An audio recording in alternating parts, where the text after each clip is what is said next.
دینی تعلیم سے بالکل کورے۔ یہ بھی صحافی تھے، جرائد میں لکھتے رہے، اخبارات میں لکھتے رہے، اور پھر آہستہ آہستہ یہ مفسر قرآن بن گئے۔ ان کی وفات امریکہ میں ہوئی تھی، وہاں سے میت کراچی لائی گئی، لوگ اکٹھے ہوئے ایئرپورٹ پہ کہ جی مفسر قرآن صاحب کی زیارت کرنی ہے، لیکن چہرہ نہیں دکھایا گیا۔ پھر لاہور میں جنازہ ہوا، وہاں پر بھی لوگوں نے منتیں کی لیکن چہرہ نہیں دکھایا گیا۔ وجہ صاف ظاہر ہے کہ ساری زندگی انبیاء اور اولیاء اور صحابہ اور اہل بیت کی شان میں گستاخیاں کی ہوں تو پھر چہرہ دکھانے کے قابل رہتا کیسے ہے؟ یہ ممکن ہی نہیں ہے۔ ذرا ترجمہ دیکھیے گا۔ سچی بات یہ ہے کہ ہمارے ابا جان بالکل ہی بہک گئے ہیں۔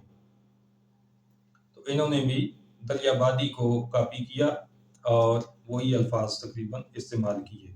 فتح محمد جالندھری، یہ صاحب 1916 میں پیدا ہوئے، 1982 تک یہ زندہ رہے ہیں۔ ان کی ترجمہ قرآن کے علاوہ کوئی ایک کتاب بھی موجود نہیں ہے، کوئی تصنیف نہیں ہے، اور اس دور کے علماء کے تذکروں میں کہیں بھی ان کا ذکر نہیں ملتا۔ اس سے یہ سمجھ آ جاتی ہے کہ علمی حیثیت کیا تھی۔ جہاں تک ان کے ترجمہ قرآن کا تعلق ہے، اس حوالے سے محققین کا یہ کہنا ہے کہ ڈپٹی نذیر احمد کے ترجمے کا مسودہ یہ اپنے ساتھ لے گئے تھے، اس ترجمے کو مرتب کرنے والی کمیٹی میں شامل رہے اور پھر وہ مسودہ ساتھ لے گئے اور اسی میں چند تبدیلیاں کر کے اسے اپنے نام سے چھاپ دیا۔ ان کے ترجمہ کے الفاظ دیکھیے، کچھ شک نہیں کہ ابا صحیح غلطی پر ہیں۔ اس کے بعد مفتی تقی عثمانی کا ترجمہ آپ کے سامنے رکھا جا رہا ہے۔ ان کو آج کل شیخ الاسلام کہا جاتا ہے دیوبند کے حلقوں میں۔ شیخ الاسلام صاحب 1943 میں پیدا ہوئے ہیں۔ انہوں نے ترجمہ کیا جس کا نام رکھا آسان ترجمہ قرآن۔ ہو سکتا ہے وہ واقعی سچے ہوں، انہوں نے آسان ترجمہ ہی کیا ہو۔ آسان تو وہ ہو سکتا ہے لیکن بدتمیزیوں سے بھرپور ہے، اس لیے کہ گھٹی ہی ایسی ملی ہوئی ہے۔ ترجمہ لکھتے ہیں، ہمیں یقین ہے کہ ہمارے والد کسی کھلی غلط فہمی میں مبتلا ہیں۔ اوپر والوں نے خطا کار اور بہکا ہوا قرار دیا، غلط کار قرار دیا، اور ان صاحب نے نبی کے فہم کو ہی ناقص قرار دے دیا۔ ہمیں یقین ہے کہ ہمارے والد کسی کھلی غلط فہمی میں مبتلا ہیں۔ اب ذرا روافظ کی طرف چلتے ہیں۔ مولوی فرمان علی کا ترجمہ ملاحظہ کرتے ہیں۔ یہ صاحب 1876 میں پیدا ہوئے تھے، 1916 تک ان کا زمانہ حیات ہے۔ انہوں نے ترجمہ کیا ہے، اس میں کچھ شک نہیں کہ ہمارے والد یقیناً صریح غلطی میں پڑے ہیں۔ تو انہوں نے بھی نجدیوں کی طرح ایسا ترجمہ کیا کہ جو نبی کی شان کے لائق نہیں ہے بلکہ نبی کی شان میں گستاخی کا شاکار ہے۔ اب ہم دیکھیں گے کنز الایمان، ایمان کا خزانہ۔ امام اہل سنت، مجدد دین و ملت، سیدی و سندی امام الشاہ احمد رضا خان فاضل بریلوی رحمۃ اللہ تعالی علیہ، آپ نے اس آیت کا ترجمہ یوں کیا، بے شک ہمارے باپ صراحتاً ان کی محبت میں ڈوبے ہوئے ہیں۔ کتنا خوبصورت ترجمہ ہے، ایمان کا واقعی خزانہ نظر آتا ہے یہ ترجمہ، کہ یوسف علیہ السلام کے بھائیوں نے اپنے ابا جان حضرت یعقوب علیہ السلام کے حوالے سے کہا کہ ابا جان یوسف اور بنیامین کی محبت میں ڈوبے ہوئے ہیں، ان کے ساتھ شدید محبت کرتے ہیں اور ہماری طرف ان کی وہ توجہ نہیں ہے جو ان دو بھائیوں کی طرف ہے۔ تو یہ ہے ایمان کا خزانہ۔ سورہ یوسف کی آیت نمبر 12، ارشاد ربانی ہے، ارسلہ معنا غدًا یرتع ویلعب وَإِنَّا لَهُ لَحَافِظُونَ۔ حضرت یوسف علیہ السلام کے بھائیوں نے اپنے ابا جان سے یہ ریکویسٹ کی کہ آپ یوسف کو کل ہمارے ساتھ بھیج دیں، ہم جنگل میں جائیں گے تاکہ چھوٹے بھائی کو ہم ساتھ لے جائیں اور ان کا دل بہلا لائیں۔ اس حوالے سے انہوں نے کہا ارسلہ معنا، ذرا ترجمہ دیکھیے گا ابوالعلا مودودی کا۔ ارسلہ معنا غدن، کل اسے ہمارے ساتھ بھیج دیجئے، یرتا و یلعب، کچھ چر چگ لے گا اور کھیل کود سے بھی دل بہلائے گا، وَإِنَّا لَهُ لَحَافِظُونَ، ہم اس کی حفاظت کو موجود ہیں۔ ناظرین محترم، چر چگ کا لفظ جانوروں اور پرندوں کے لیے استعمال ہونے والا لفظ ہے۔ چرنے کا کام جانور کرتے ہیں، چگنے کا کام پرندے کرتے ہیں۔ آپ کسی چھوٹے بچے کو بھی اگر کھانے پینے کی کوئی چیز دیں اور اسے کہیں کہ چر چگ لو، تو وہ یقیناً مائنڈ کرے گا اور وہ کہے گا کہ میں جانور نہیں ہوں، میں انسان ہوں، چرنا چگنا میرا کام نہیں ہے۔ لیکن اس شخص کی دیدہ دلیری دیکھیے کہ اس نے یہ گندے اور گھٹیا الفاظ اللہ کے نبی کے لیے استعمال کیے، اور اس کرتوت میں یہ منفرد ہے۔ کسی بھی دوسرے مترجم نے اس طرح کی بدتمیزی کا مظاہرہ اس آیت کے ضمن میں نہیں کیا۔ آئیے ذرا ملاحظہ کیجئے کنز الایمان، سیدی اعلیٰ حضرت ترجمہ کرتے ہیں، کل اسے ہمارے ساتھ بھیج دیجئے کہ میوے کھائے اور کھیلے، اور بے شک ہم اس کے نگہبان ہیں۔ ناظرین محترم، اب آئیے سورہ یوسف کی آیت نمبر 95 کو ملاحظہ کیجئے۔ ارشاد ربانی ہے، قالوا تاللہ انک لفی ضلالک القدیم۔ معاملہ یہ تھا کہ جب حضرت یوسف علیہ السلام نے بھائیوں کو اپنی قمیض دے کر مصر سے گھر جانے کے لیے روانہ کیا اور ان سے کہا کہ یہ قمیض لے جائیں، اسے ابا جان کی آنکھوں پر لگائیں گے تو ان کی بینائی لوٹ آئے گی۔ ادھر وہ بھائی قمیض لے کر مصر سے روانہ ہوئے، اور ادھر یعقوب علیہ السلام نے اپنے گھر والوں سے یہ کہا کہ مجھے یوسف کی خوشبو آ رہی ہے۔ اس پر اہل خانہ نے جو جواب دیا وہ ہے، قالوا تاللہ انک لفی ضلالک القدیم۔ اس کا ترجمہ محمود الحسن دیوبندی نے یوں کیا، لوگ بولے قسم اللہ کی تو اپنی اسی قدیم غلطی میں ہے، یعنی پرانے وقت سے، بہت زمانے سے آپ اسی غلطی پر ہیں کہ یوسف ابھی زندہ ہے، جبکہ یوسف تو مر کھپ چکا ہوگا۔ اشرف علی تھانوی نے اس آیت کا ترجمہ کیا، وہ پاس والے کہنے لگے کہ واللہ آپ تو اسی پرانے غلط خیال میں مبتلا ہیں۔ محمد جونا گڑھی نے اس آیت کا ترجمہ یوں کیا، وہ کہنے لگے کہ واللہ آپ اپنے اسی پرانے خبط میں مبتلا ہیں۔ ذرا الفاظ کا انتخاب دیکھیے، ان لوگوں کا ذوق کیا ہے، نبی کے بارے میں یہ کس طرح کے الفاظ استعمال کرتے ہیں۔ عبد الماجد دریابادی کا ترجمہ ملاحظہ کر لیجئے، لوگوں نے کہا بخدا آپ تو اپنے اسی قدیم وہم میں مبتلا ہیں۔ ابوالعلا مودودی نے اس آیت کا ترجمہ یوں کیا، گھر کے لوگ بولے خدا کی قسم آپ ابھی تک اپنے اسی پرانے خبط میں پڑے ہوئے ہیں۔ فتح محمد جالندری کا ترجمہ دیکھیے، وہ بولے کہ واللہ آپ اسی قدیم غلطی میں مبتلا ہیں۔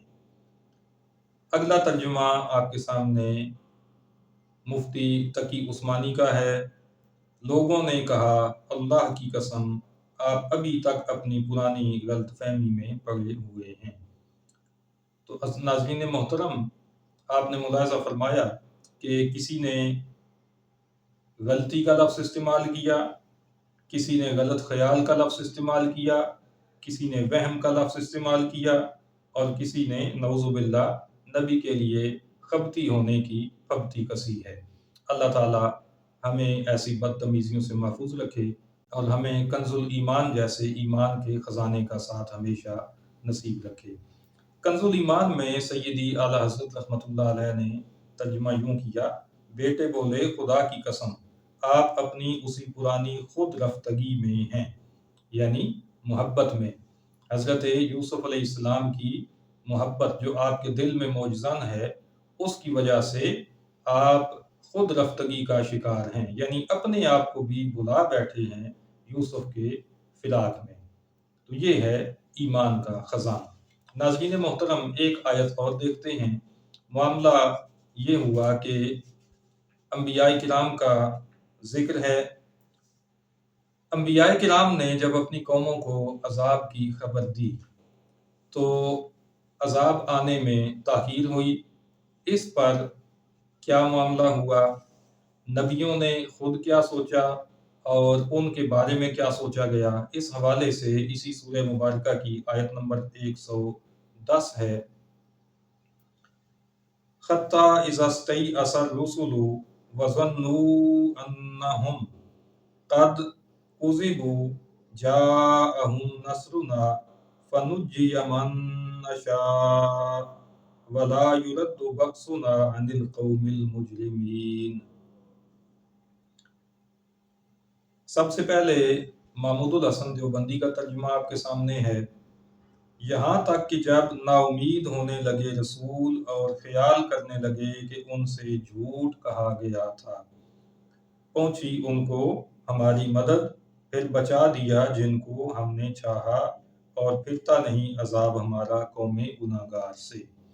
محمود الحسن نے اپنے ترجمے میں یہ تاثر دیا ہے کہ اللہ کے نبی نا امید ہو گئے عذاب کے آنے سے، اور لوگوں سے جو انہوں نے وعدہ کیا تھا اس کے حوالے سے انہیں یہ خیال آیا کہ ان سے جھوٹ کہا گیا تھا، یعنی اللہ تعالیٰ نے جو انہیں یہ وعدہ دیا تھا کہ یہ لوگ اگر توحید و رسالت کو نہیں مانیں گے تو ان پر عذاب آئے گا، تو اللہ تعالیٰ نے نبیوں سے یہ بات جھوٹی فرمائی۔